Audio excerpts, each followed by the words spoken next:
இந்த பக்கம் எடுத்தது பார்த்தீங்கன்னா வண்டி இப்படி கிராஸாக நிறுத்தி ஒரு ஸ்டெபிலைசர் மட்டும் இந்த பக்கம் வர மாதிரி வச்சு, பாக்கி இந்த சைடு வர மாதிரி வச்சு, வண்டி ஒரு கிராஸாக இந்த சைடு தூக்கி வச்ச மாதிரி வச்சு, வண்டி ஒரு கிராஸாக இந்த சைடு தூக்கி வச்ச மாதிரி வச்சு அங்கேருந்து எடுத்துகிட்டு வந்ததுங்க. அங்கேருந்து பார்த்தீங்கன்னா ஃபுல்லாக எடுத்து வச்சு. இந்த இடத்துல லைட்டாக ஆழமாக இருக்குது, அந்த சைடு ஆழம் கம்மியாக இருக்குது, அவ்வளோதான்.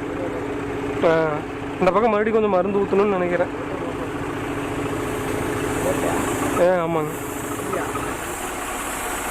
இல்லை அது வரும், அவர் தான் வேண்டானாரு, இந்த சைடு இதாயிரும் அப்படின்ட்டு.